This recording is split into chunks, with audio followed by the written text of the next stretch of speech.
Welcome to all of you on Grow Strong. Dear students and other fellow listeners, hope that you all are feeling well, as we have already completed two stages of human development: prenatal stage and in postnatal stage. We have already completed first stage of human development, that was entitled as infancy stage.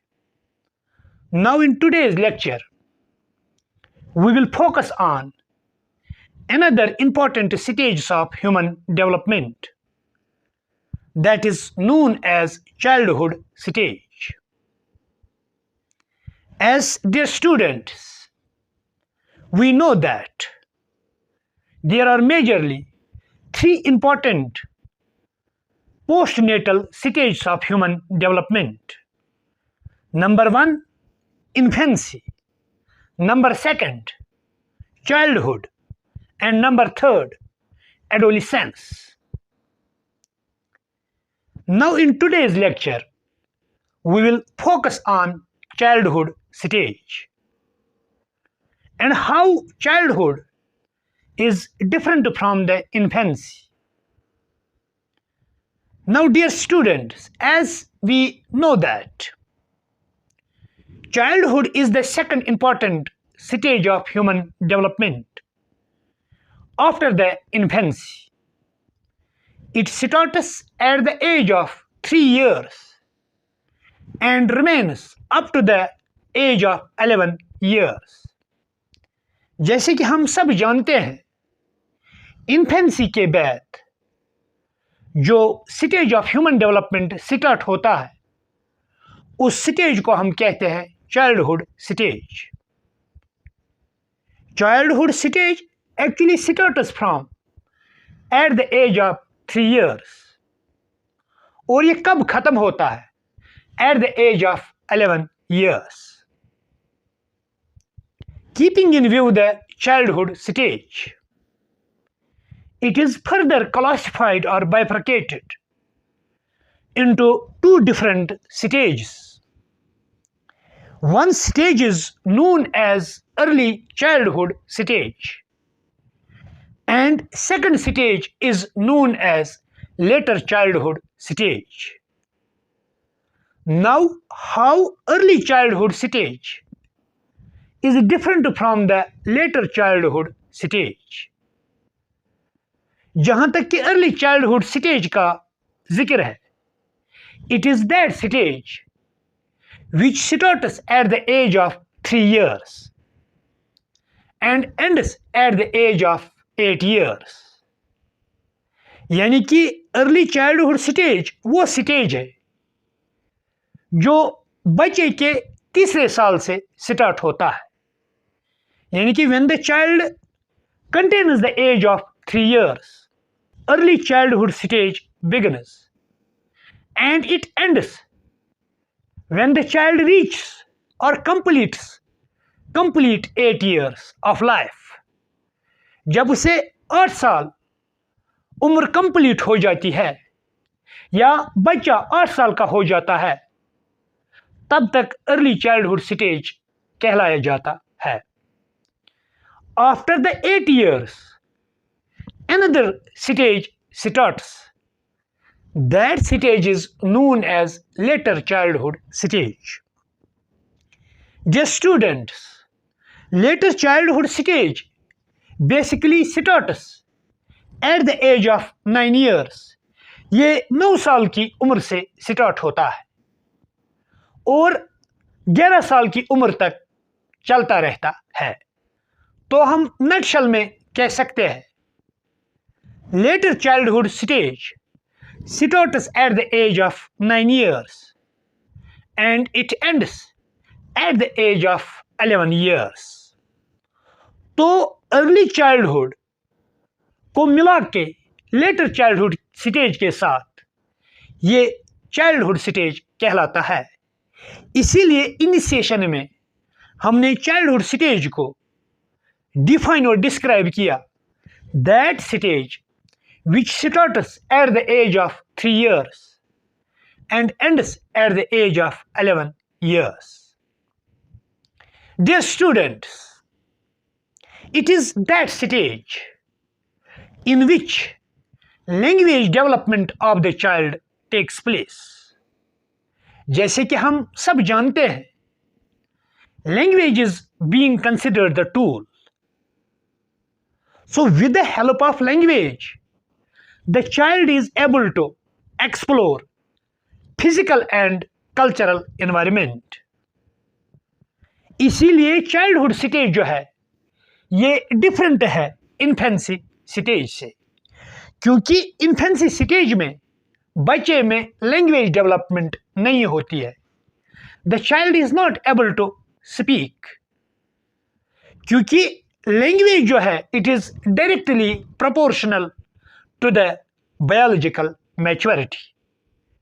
जब तक कि biological maturity नहीं हो जाएगी तब तक कि एक बच्चे में लैंग्वेज डेवलपमेंट नहीं होती है. जैसे कि हमने ऑलरेडी डिस्कस किया है, 6 months baby, 7 months baby is not able to speak, क्योंकि उनमें बायोलॉजिकल मैच्योरिटी कंप्लीट नहीं होती है. So that is why infants are not able to speak. तो पेरेंट्स की जिम्मेदारी है जब बच्चे को भूख लगे तो उनके अदर बिहेवियरल एट्रीब्यूट से समझना है कि बच्चे को भूख लग गई है. So it is the responsibility of the mother that to feed the infants और बेबीज. या बच्चा बीमार होता है, वो नहीं कह पाता है क्योंकि लैंग्वेज डेवलपमेंट नहीं हो चुकी होती. तो बीमारी की हालत में भी we have to provide the treatment और understand child is not, I mean to say infant is not feeling well. But keeping in view the childhood stage, सबसे बड़ी अचीवमेंट चाइल्डहुड स्टेज में है, that is language development. Early childhood stage में एक बच्चा जो है उसमें लैंग्वेज कॉम्पिटेंसी डेवलप हो जाती है. वो अब सिर्फ मोटर ऑर्गन्स का इस्तेमाल नहीं करता है in order to express the behavior, बल्कि जो बच्चा होता है 3 साल का बच्चा, 4 साल का बच्चा, 3 years old child is able to speak or communicate. वो मम्मी कहता है, पापा कहता है, या किसी और शख्स को, फैमिली मेंबर को नाम से पुकारता है. जो चीज़ उसे चाहिए वो नाम से पुकारता है, मुझे खाना दे दो, मुझे टॉय दे दो. It means with the help of language the child is able to explore the environment, चाहे नेचुरल एनवायरमेंट है या कल्चरल एनवायरमेंट है. जो भी चीज़ें बच्चे के नेचुरल एनवायरमेंट में या कल्चरल एनवायरमेंट में एग्जिस्ट होती है तो बच्चा जो है उन चीज़ों के रिलेटेड क्वेश्चंस अराइज करता है. हर एक चीज के रिलेटेड इंफॉर्मेशन गैदर करने की कोशिश करता है. फॉर एग्जाम्पल, बच्चे को फैन पे नजर पड़ गई, बच्चा जरूरी लैंग्वेज का इस्तेमाल करेगा और मदर को कहेगा मम्मी व्हाट इज इट, ये क्या है.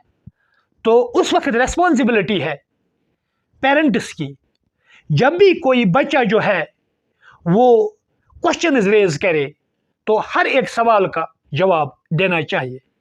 Instead of that we will taunt to the child, हमें बच्चे को टॉन्ट नहीं करना चाहिए, क्योंकि एज पर द साइकोलॉजिस्ट जो ये बच्चा क्यूरियोसिटी दिखाता है डिफरेंट थिंग्स के साथ, तो इट डिपिक्ट्स और describes the creative potential of the child. ये डिस्क्राइब करता है उसकी इमेजिनेशन को.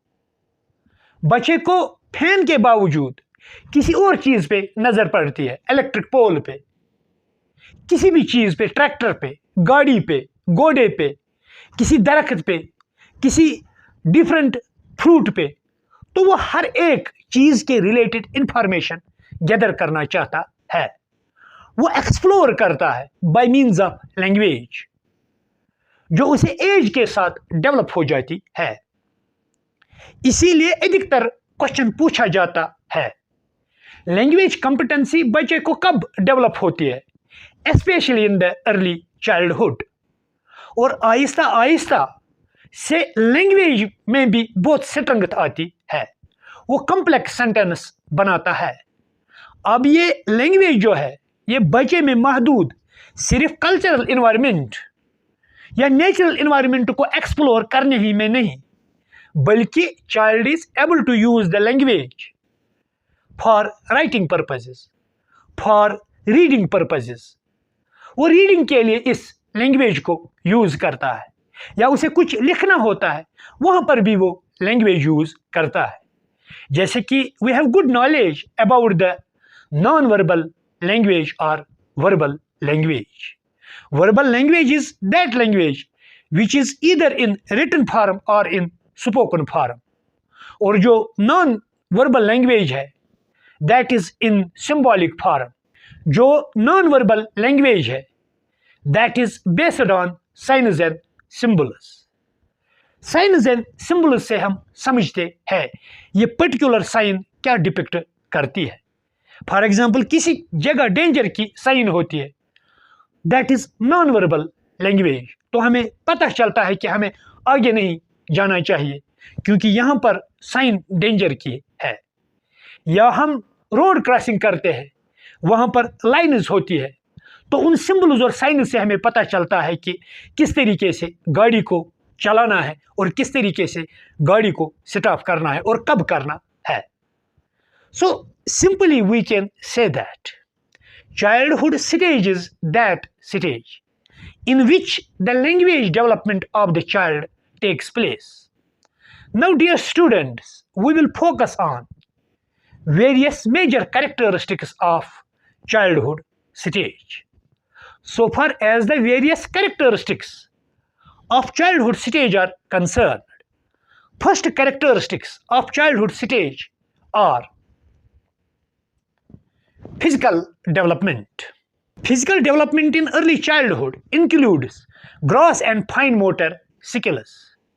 Gross motor skills are large movements such as running, jumping, and climbing that use large muscle groups, keeping in view the physical development. अगर हमें childhood stage में या बच्चे की फिजिकल डेवलपमेंट को समझना है, so we have to directly focus on gross motor skills and fine motor skills. Gross motor skills, I mean to say you gross motor skill development is that development which describes the complete movement of bodily parts. जहां पर complete movement एक individual करता है, like in the form of jumping, in the form of running, in the form of climbing. अगर एक बच्चा पेड़ पे चढ़ता है तो कैसे वो पेड़ पे चढ़ता है? There is complete movement of whole bodily parts. या बच्चा जंप करता है क्योंकि हमने ग्रॉस मोटर स्किल्स को डिस्क्राइब किया है लार्ज मूवमेंट्स। जो बॉडी की लार्ज मूवमेंट होती है तो उसको हम ग्रॉस मोटर स्किल डेवलपमेंट कहते हैं। जैसे कि रन कर लेना, दरख्त पे चढ़ना। और जहां तक कि चाइल्डहुड स्टेज का सवाल है, जो बच्चे 5 साल के हैं, 6 साल के हैं, उनमें complete gross motor skill development होती है। वो पेड़ पे चढ़ते भी है और पेड़ से नीचे उतरते भी है। The children are able to jump, वो शॉर्ट जंप भी करते हैं और लॉन्ग जंप भी करते हैं। 7 साल का बच्चा जो है वो एथलीट की तरह दौड़ता भी है।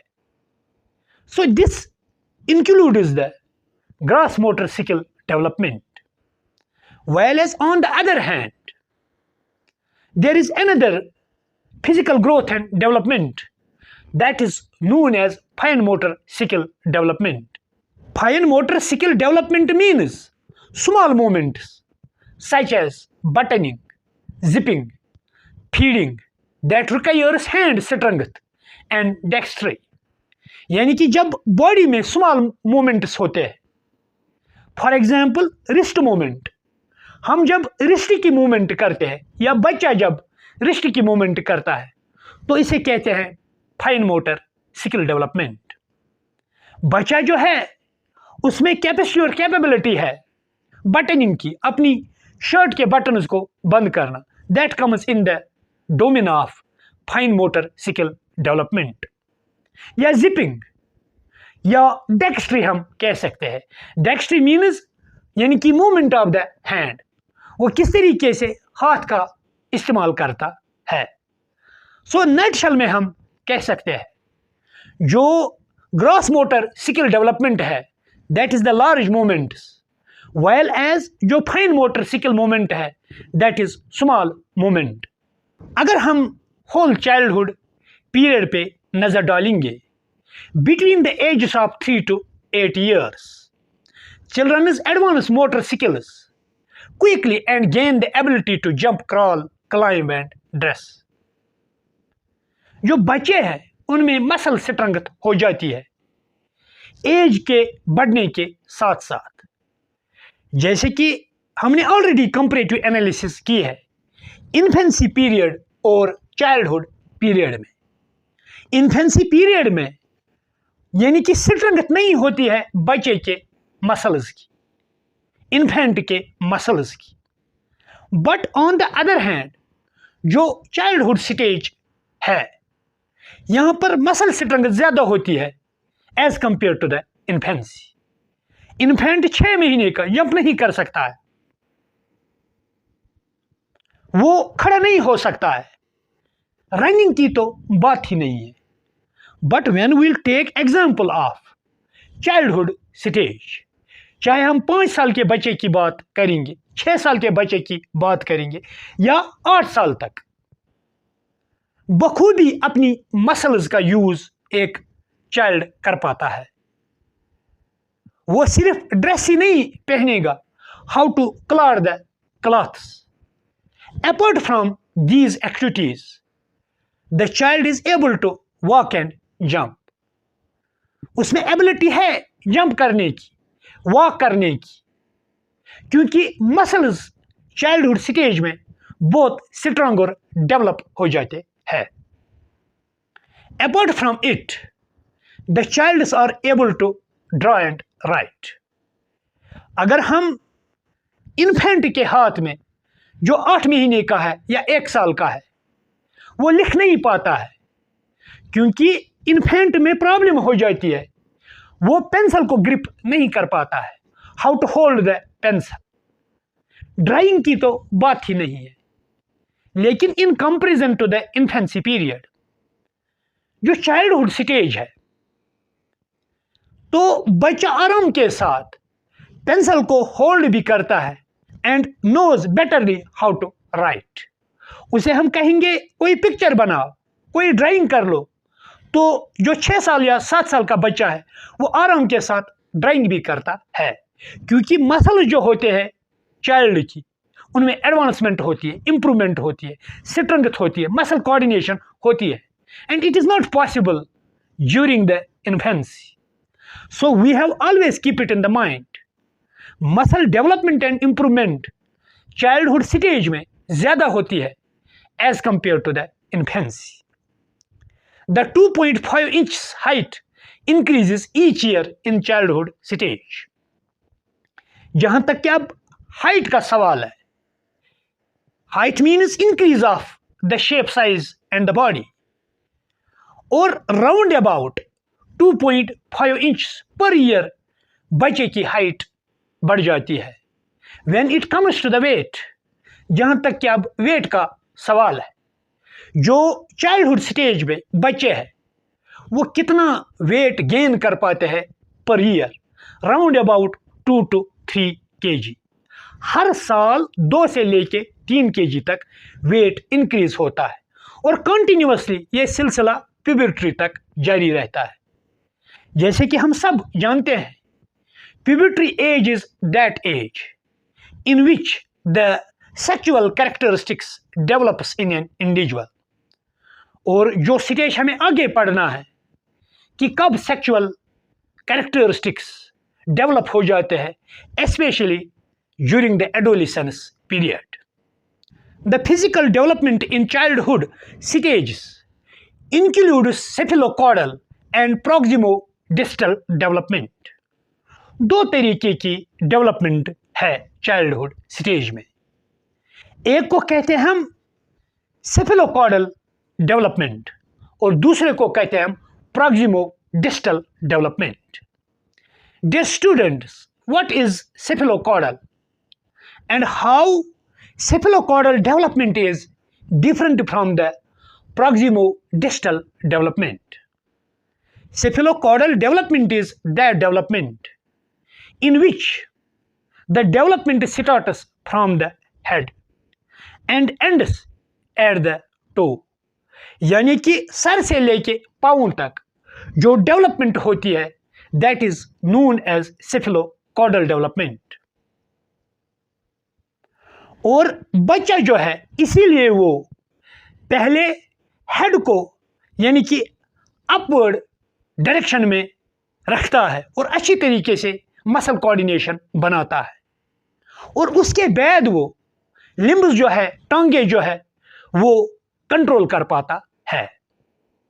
या हम दूसरे मायने में कह सकते हैं जब बच्चा क्रॉल करता है तब वो पहले अपर लिम्ब्स का यूज करता है यानी कि हाथों का, तो उसके बाद वो टांगों का इस्तेमाल करता है, क्योंकि सेफेलोकॉर्डल डेवलपमेंट वो डेवलपमेंट है जो अपर पार्ट से, आई मीन टू से हेड से नीचे की ओर डेवलपमेंट हो जाती है, उसी को कहते हैं cephalocaudal development. Because cephalo means head, caudal means tell.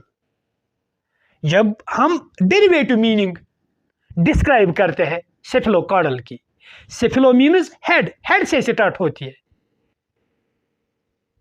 And caudal means tail, और टेल तक खत्म हो जाती है।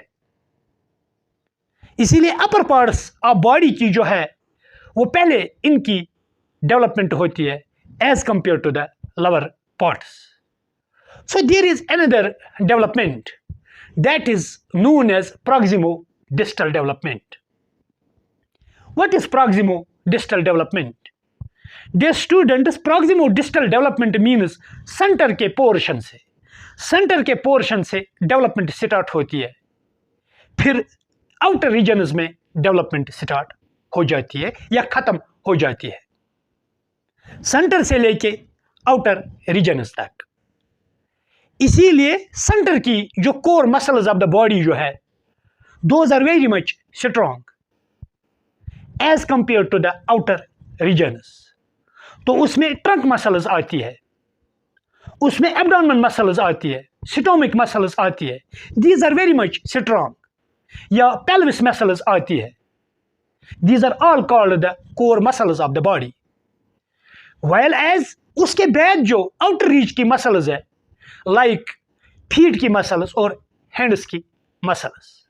डियर स्टूडेंट्स, अगर आपको समझना होगा cephalocaudal development and proximodistal development, slide पे इमेज दिखाई गई है कि किस तरीके से हेड से लेके टेल तक सेफेलोकॉर्डल डेवलपमेंट डिस्क्राइब की गई है और किस तरीके से प्रॉक्सिमल डिस्टल डेवलपमेंट जो है ये सेंटर से स्टार्ट होती है आउटर रीच तक। तो जरूरी है इसीलिए फिगर्स पे भी फोकस करना, ताकि आपको कंसेप्चुअल अंडरस्टैंडिंग अच्छी तरीके से हो जाएगी।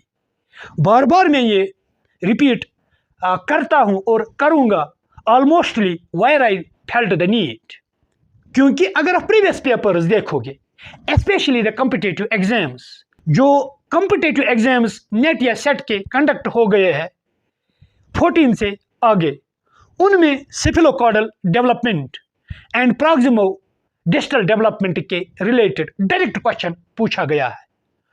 तो देयर इज नो गारंटी कि एग्जामिनर जो है शायद इस क्वेश्चन को नहीं पूछेगा, क्योंकि ये एक इंपॉर्टेंट कॉन्सेप्ट है और बड़ा कॉन्सेप्ट है फिजिकल डेवलपमेंट में, तो अधिकतर चांसेस होते हैं ऐसे क्वेश्चंस पूछने के.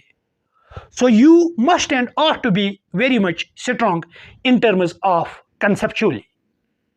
आपकी conceptual clarity और understanding proper होनी चाहिए. Then after it is possible that you will crack any type of examination. चाहे वो कोई भी एग्जामिनेशन होगा या कल कोई भी इंटरव्यू किसी जगह फेस करना होगा, तो कंसेप्चुअल क्लैरिटी आप में होनी चाहिए. तो हम आगे अब बढ़ेंगे. After the physical development we will focus on another characteristics of childhood stage development, that is known as cognitive development. Cognitive development means how children think, reason and explore. It is the development of knowledge, skills and problem solving which help children to think about and understand the world around them. The key concept of cognitive development are as under. Dear students, जैसे कि हम सब जानते हैं, cognitive development includes how the individual, I mean to say you how the child is able to think, how the child is able to reason, how the child is able to understand. एक child में understanding कैसी है, उसकी reasoning capacity कैसी है, उसका logic कैसा है, बच्चे में नोइंग एबिलिटी कैसी है. So this is known as cognitive development. अगर हमें कॉग्निटिव डेवलपमेंट को समझना है, we have to focus on its key concepts.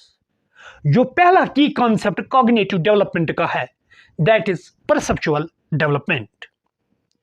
Perceptual development refers to how children interpreting and understanding sensory input.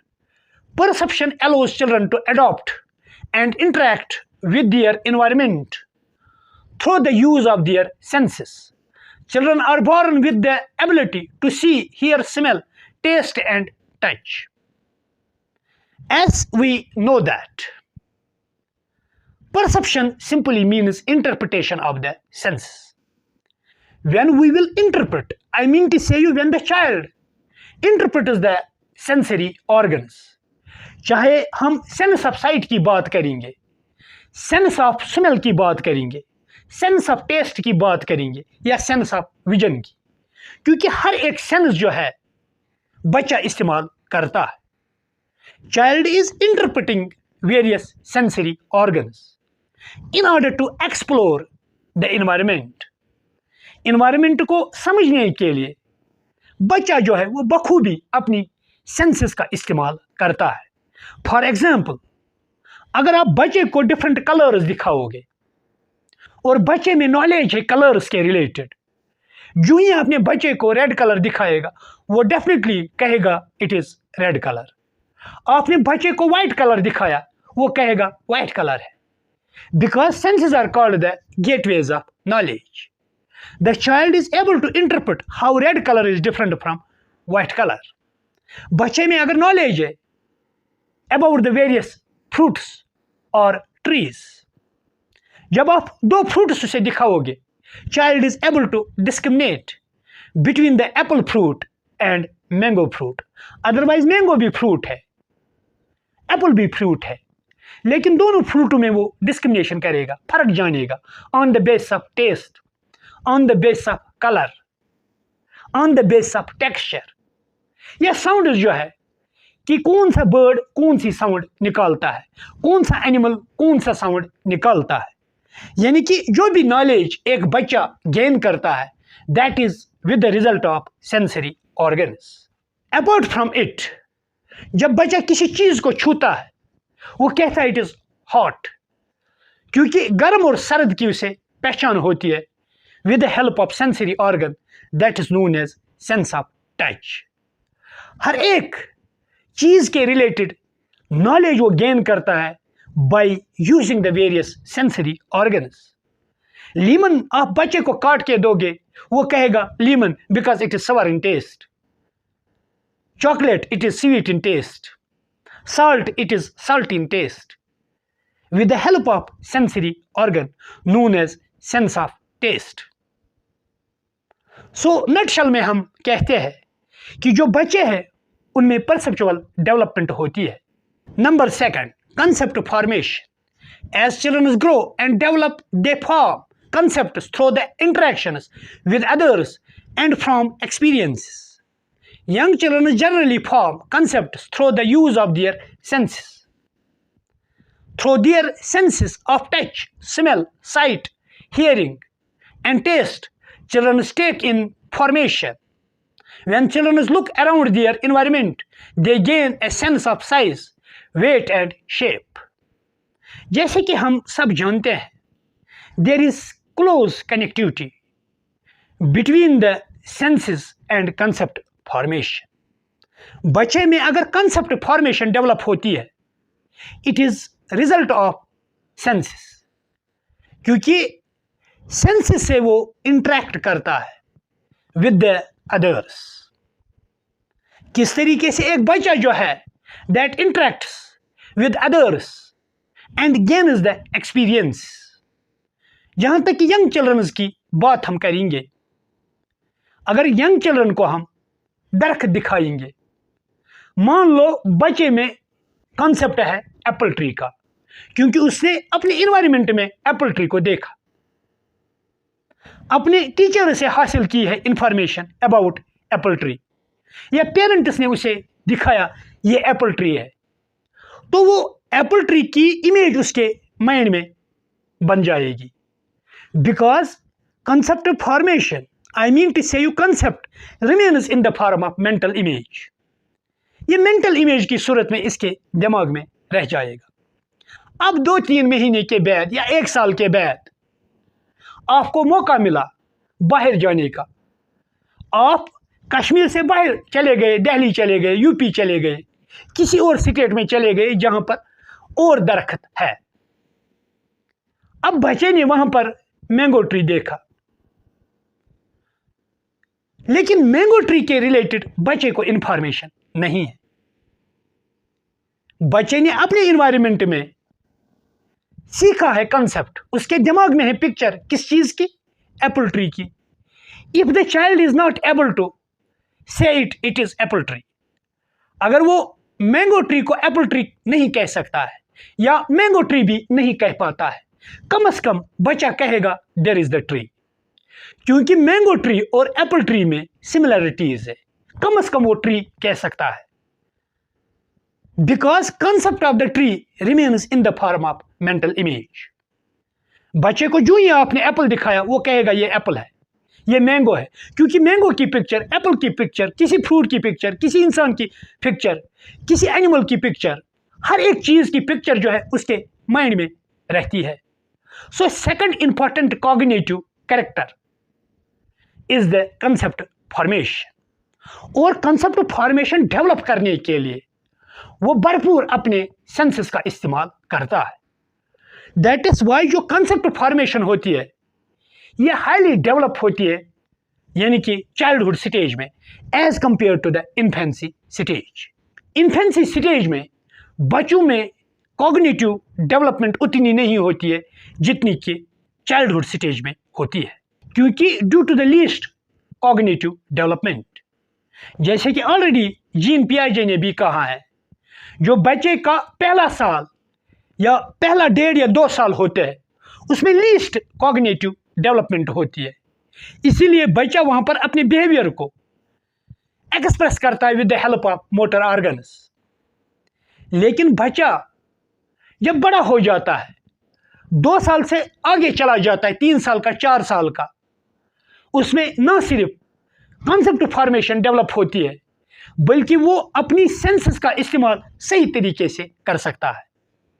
जब भी वो कोई चीज देखता है वो फॉरगेट उस चीज को नहीं कहता है और बराबर कहता है कि मैंने ये चीज कहां पर देखी है और ये क्या चीज है. Number 3, language development. Children acquire language through interaction, not only with their parents and other adults, but also with other children. जैसे कि हमने ऑलरेडी डिस्कस किया है, keeping in view the language development. Childhood stage में बच्चों में language competency या language development हो जाती है। When the child interacts with others, language development takes place. यानी कि there is not role of only parents and teachers कि बच्चों की लैंग्वेज डेवलप होती है, बल्कि बच्चे जब खुद एक दूसरे के साथ बातें करते हैं, जो बच्चों का अपना सर्कल होता है, they are communicating and sharing the ideas, तो उनमें लैंग्वेज कॉम्पिटेंसी डेवलप हो जाती है। जिस इन्वायरमेंट में, जिस कल्चर में वो पले बढ़ते हैं, वहीं पर लैंग्वेज डेवलपमेंट उनकी हो जाती है। In the childhood stage, especially from 5 to 11 years, language and literacy skills continue to develop. Children become skilled communicators using both verbal and non-verbal communication.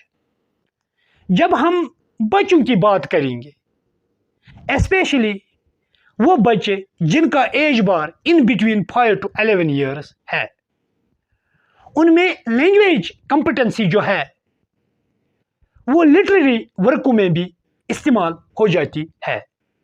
For example, writing purposes के लिए, reading purposes के लिए children's अच्छी तरीके से communicate करते हैं, यानी कि उनकी कमेंट्री जो होती है that is very much strong, या apart from it they are able to use both verbal and non verbal communication, जो हमने प्रीवियस स्लाइड में ऑलरेडी डिस्कस किया है। Verbal language is language loaded either in spoken form or in written form. तो 5 से लेके 11 years तक बच्चे जो है वो वर्बल लैंग्वेज का भी इस्तेमाल करते हैं और नॉन वर्बल लैंग्वेज का। Non verbal language means signs and symbol से वो समझते हैं कौन सी साइन, कौन सा सिंबल क्या डिपिक्ट करता है, और ये बच्चे जो है ये लिटरेरी वर्क्स में लैंग्वेज को बहुत एक्यूरेट तरीके से इस्तेमाल करते हैं। Children know how to make a correct sentences, वो ग्रामेटिकली लैंग्वेज जो उनकी होती है वो एक्यूरेट होती है, परफेक्ट प्रोनाउंसिएशन वो सीखते हैं। बच्चों में 5 से लेकर 8 साल तक sentence formation up to date होती है, वर्ब्स और नाउन्स का इस्तेमाल अच्छी तरीके से करते हैं, या और भी ग्रामेटिकल रूल्स है लैंग्वेज के, दे नो कि हाउ टू यूज और perform the various grammatical rules, क्योंकि उनमें कंप्लीट लैंग्वेज डेवलपमेंट होती है। Number 4, memory development. अब लैंग्वेज डेवलपमेंट के बाद मेमोरी डेवलपमेंट है, क्योंकि हमने ऑलरेडी डिस्कस किया है memory is another part of cognition. अब बच्चे जो है वो किस तरीके से अपनी मेमोरी का इस्तेमाल करते हैं। जिन बच्चों का एज बार 3 to 4 ईयर्स के दरमियान है, वो कोई भी इवेंट जब एक्सपीरियंस करते हैं, फॉर एग्जाम्पल उन्होंने किसी जगह देखा पर्टिकुलर पर्सन ने चोरी की है, या किसी जगह उन्होंने एक्सीडेंट देखा, तो 3 से लेके 4 साल तक बच्चे जो है ये इवेंट वो ज़्यादा देर तक याद नहीं रहता है, वो फॉरगेट उनमें हो जाता है। इट मीन्स फॉरगेटफुलनेस उनमें हो जाती है, they are not able to remember it, क्योंकि उनमें कंप्लीट कॉग्निटिव डेवलपमेंट नहीं है। अगर हम इसके बरक्स अब 5 to 7 ईयर्स बच्चों की बात करेंगे, 5 to 7 ईयर्स बच्चे जो है वो मोर डेवलप्ड होते हैं, उनकी कॉग्निटिव डेवलपमेंट ज़्यादा होती है as compare to 3 to 4 years. अगर वो भी कोई इवेंट एक्सपीरियंस करते हैं, किसी जगह उन्होंने एक्सीडेंट देखा है, चोरी करते हुए, या कोई भी सेलिब्रेशन होती है, तो 60% वो इसमें चांसेस होते हैं कि उस इवेंट को याद रखने की। They have least chance that to forget the event which they have experience. तो हम कहेंगे as per the memory development is concern, जो 3 से लेके 4 साल तक बच्चे हैं, कोई इवेंट जो देखते हैं वो भूल जाते हैं, क्योंकि परफेक्ट कॉग्निटिव डेवलपमेंट नहीं हो चुकी होती है, as compare to the childrens whose age bar is 5 to 7 years, वो कोई एक्सपीरियंस करते हैं, कोई इवेंट वो देखते हैं, उस इवेंट को वो फॉरगेट नहीं करते हैं। जब आप उनसे पूछोगे उस इवेंट के बारे में, वो बराबर कहेंगे कि ये चीज़ हमने कहाँ पर देखी है, क्या हो चुका है, किसी इंडिविजुअल के सामने कोई भी हादसा पेश आया है या कोई और चीज़ इवेंट हो चुका है, वो कंप्लीट इंफॉर्मेशन आपको दे सकते हैं। क्योंकि 5 से लेके 7 ईयर्स तक बच्चे जो है उनमें मोर कॉग्निटिव डेवलपमेंट होती है एज कंपेयर टू द 3 और 4 years children. But children older than 10 years remember nearly everything. अब हम दोनों कैटेगरीज से हटके जो चाइल्डहुड स्टेज में 10 ईयर्स बच्चे हैं या 11 ईयर्स बच्चे जो है वो हर एक चीज़ याद रखते हैं। कोई भी इवेंट उन्होंने देखा है, यानी कि वो भूलते नहीं हैं। पहली कैटेगरी हमने डिस्कस की है 3 to 4 ईयर्स चिल्ड्रन, जो इवेंट देखते हैं लेकिन भूल जाते हैं कि हमने क्या देखा है, कब देखा, याद नहीं रहता है। जो चिल्ड्रन 5 to 7 ईयर्स के है, दूसरी कैटेगरी है, उन्हें 60% चांसेस होते हैं याद रखने के कि हमने इस शख्स को कहाँ पर देखा है, लड़ाई किस किस के दरमियान हो गई है, उस मीटिंग में कौन कौन सा पर्सन था। तो 60% चांसेस होते हैं याद रखने के। और जो थर्ड कैटेगरी है, I mean to say you those children whose age bar is 10 to 11 years, कोई भी एक्सपीरियंस वो हासिल करता है, कोई भी इवेंट वो देखते हैं, तो आप उसके बारे में उन्हें कुछ भी पूछोगे उन्हें पूरा याद रहता है। They will give to an complete and up to date information. क्योंकि 10 से लेके 11 साल तक बच्चों में बहुत कॉग्निटिव डेवलपमेंट होती है, कंप्लीट कॉग्निटिव डेवलपमेंट होती है as compare to 3 to 4 years या 5 to 7 ईयर्स। इन बच्चों से कई ज़्यादा डेवलपमेंट इनमें होती है। इनकी ब्रेन कैपेसिटीज़ और मेंटल फैकल्टीज़ जो होती है वो हाईली डेवलप्ड होती है। Now fourth, problem solving. During the foundational years और early childhood, children are constantly solving problems as they play.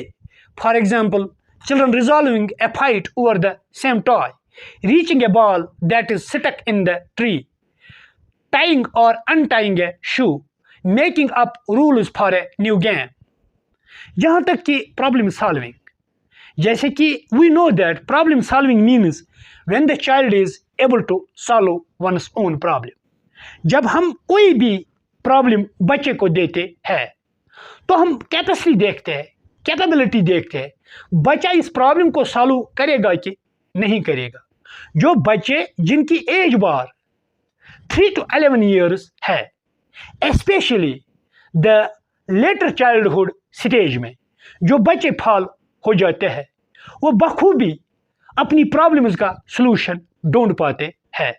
For example, child knows how to now resolve the conflicts. अगर बच्चों के दरमियान कोई कॉन्फ्लिक्ट होगा, especially at the time of play, कोई game खेलते और बच्चों के दरमियान कॉन्फ्लिक्ट हो गया, तो वो खुद अपने इश्यूज़ को रिजॉल्व करते हैं। उन्हें किसी एल्डर की ज़रूरत नहीं पड़ती है, क्योंकि इन बच्चों में उतनी कॉग्निटिव डेवलपमेंट है कि ये खुद अपने मसलों को सुलझाते हैं। और इन बच्चों की बॉल जो है वो ट्री पे अटक गई या छत पे अटक गई, तो उस बॉल को किस तरीके से ट्री से नीचे किया जाता है, अपनी कॉग्निटिव कॉम्पिटेंसीज का यूज़ करते हैं, तो उस बॉल को लाते हैं। या उन्हें न्यू गेम के लिए रूल्स फ्रेम करने पड़ते हैं। They are not any way asking to the elders, हमें रूल्स फ्रेम करके दे दो, वो खुद गेम के नियम बनाते हैं। इस गेम का क्या उसूल होगा, किस तरीके से हम आई मीन टू से यू कि इस गेम को खेलेंगे, इसका प्रोटोकॉल क्या होगा। यहाँ पर भी हम कह सकते हैं कि so far as the problem solving ability among the children is concerned, they try to find their own solutions related to the problem.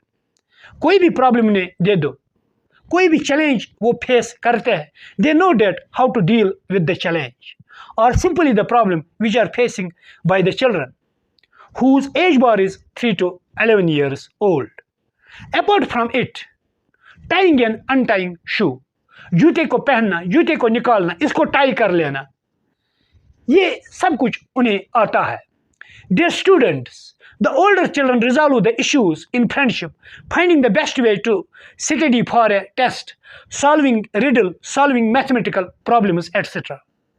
अगर हम अब बड़े बच्चों की बात करेंगे, like 8 years, 9 years और up to the 11 years, उन्हें हम कॉम्प्लेक्स प्रॉब्लम्स देते हैं मैथमेटिक्स की, तो वो मैथमेटिकल प्रॉब्लम का सोल्यूशन ढूंढ लेते हैं. रिडल्स पहलियां देंगे तो वो जानते हैं कि इस पहेली को किस तरीके से सॉल्व किया जाता है, या कोई और स्टडी रिलेटेड प्रॉब्लम दी जाती है, या कोई टेस्ट हमें बच्चों से लेना है. They know how to prepare for the test.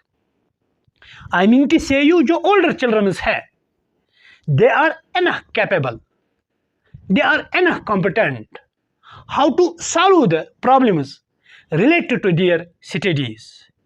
चाहे प्रॉब्लम एग्जाम के रिलेटेड होगी, चाहे प्रॉब्लम किसी पर्टिकुलर सब्जेक्ट लाइक मैथमेटिक्स के रिलेटेड होगी, हम मैथमेटिक्स के क्वेश्चंस देंगे और बच्चों को आता है किस तरीके से इस न्यूमेरिकल को हल किया जाता है, या इस मैथमेटिकल क्वेश्चन को हल किया जाता है, या रिडल्स हम बच्चों से पूछते हैं. They know how to solve the riddles, पहेलियों को किस तरीके से सॉल्व किया जाता है. So these were the 4 different characteristics of cognitive development. तो after the cognitive development we will discuss another important development. That development is known as social and emotional development. बच्चों में सोशल और इमोशनल डेवलपमेंट कैसी होती है, बच्चों की social relationships कैसी होती है, and what are the various emotions which are found during the childhood stage. Dear student, social and emotional development refers to a child's ability to create and sustain meaningful relationships with adults and other children. So far as social and emotional development of children is concerned, किस तरीके से बच्चे जो है वो social और emotional relationships develop करते हैं पेरेंट्स के साथ, नेबरहुड के साथ, अपने चडीज और बडीज के साथ, किस तरीके से वो एक इमोशनल बॉन्डिंग डेवलप करते हैं.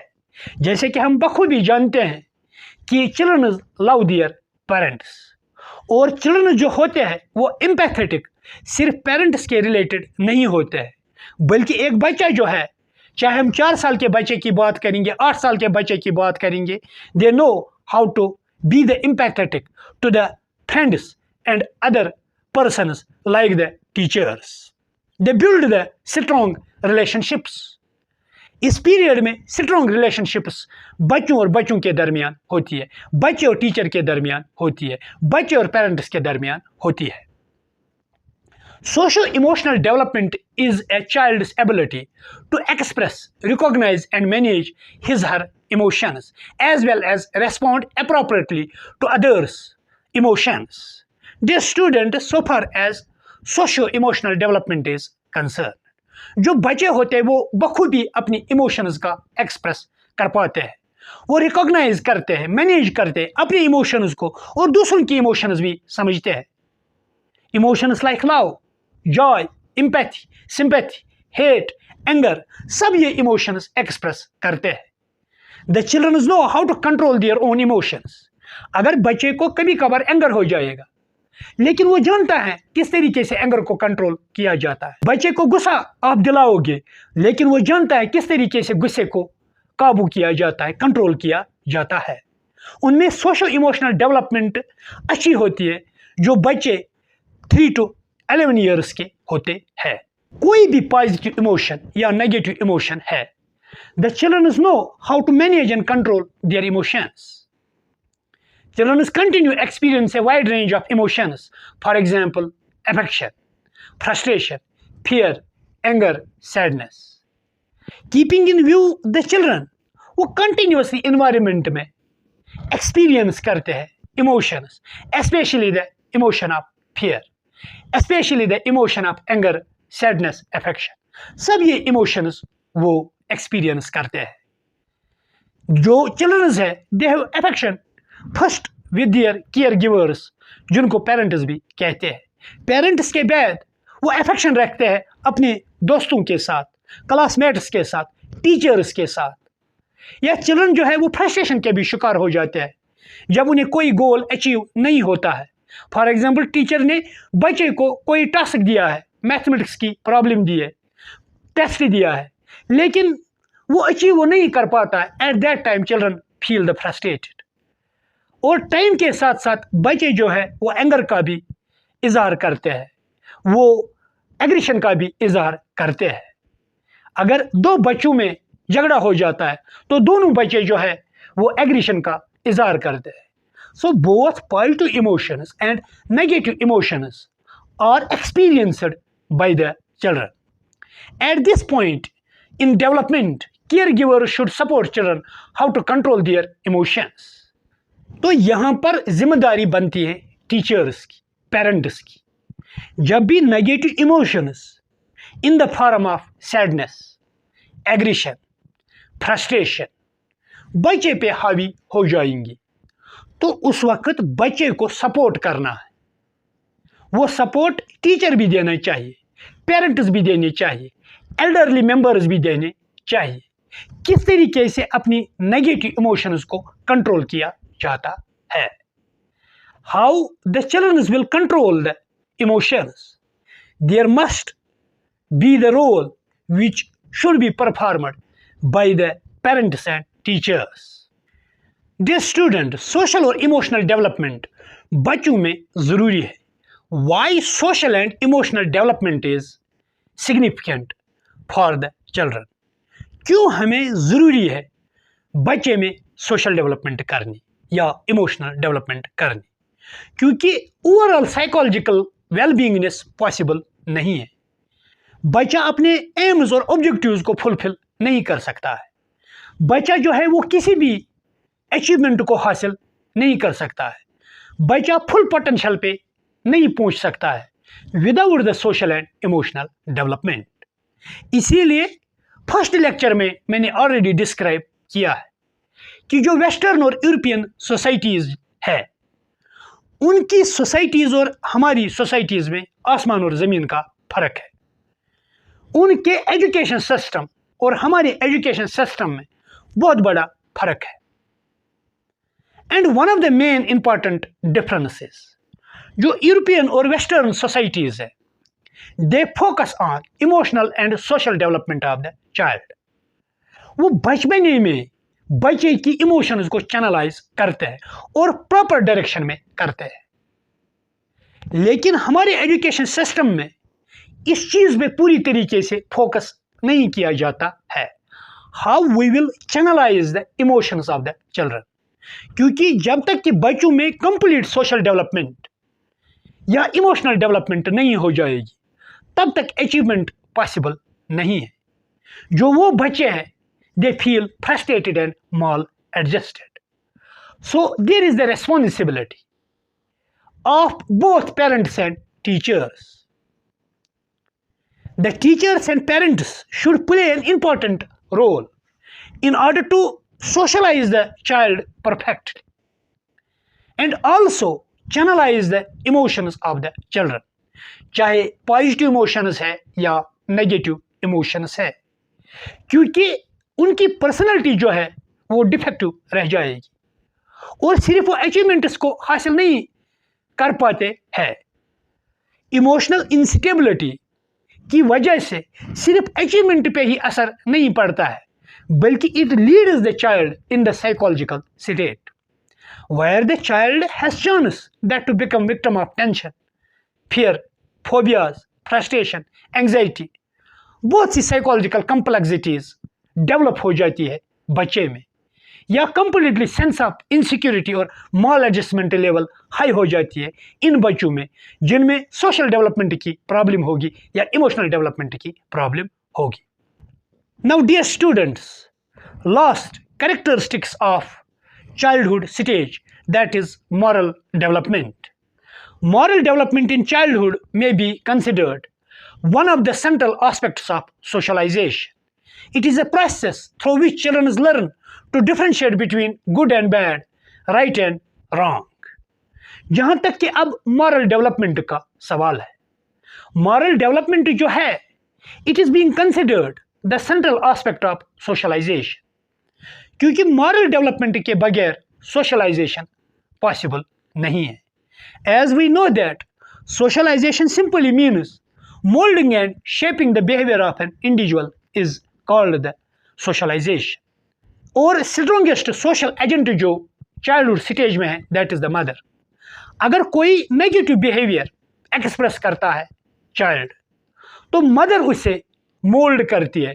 फॉर एग्जाम्पल, चाइल्ड जो है दैट एब्यूजेस, बच्चा गाली देता है, तो मदर उसी वक्त उस नेगेटिव बिहेवियर को एलिमिनेट करती है, उस अनडिजायरेबल बिहेवियर को एलिमिनेट करती है. The mother tries to eliminate the undesirable behaviour which is found among the children and convert the undesirable behavior into the desirable behavior. इसीलिए moral development जो है ये socialization का एक अहम पार्ट है. Without the moral development, it is very difficult and hard to socialize the child. बच्चे में good habits develop करना, bad habits को eliminate करना, that is known as socialization. So far as the concept of moral development is concerned, broader perspective में हम कह सकते हैं when the child is able to differentiate between good and bad, right and wrong, legal and illegal, pure and impure, chaste and unchaste, justifiable and unjustifiable. जब बच्चा अच्छे और बुरे के दरमियान फर्क जानेगा, हक और बातिल के दरमियान फर्क करेगा, so that is known as moral development. Keeping in view the moral development, parents and teachers play an important role in teaching morals to children. Good values such as kindness, modesty, honesty, equality, etc. should be inculcated in children, which can guide them to the right path in life. तो यहाँ पर responsibility बनती है once again teacher community की और parents की. They should focus on how to inculcate the various moral values among the children, like moral values in the form of modesty, honesty, kindness and equality. बच्चों में ये moral values develop करना ये जिम्मेदारी teacher की भी है और पेरेंट्स की भी है. इसीलिए Mohandas Karamchand Gandhi once defined or describes, give me a good mother, I will give to a good nation. Give me a good mother, I will give to a good nation.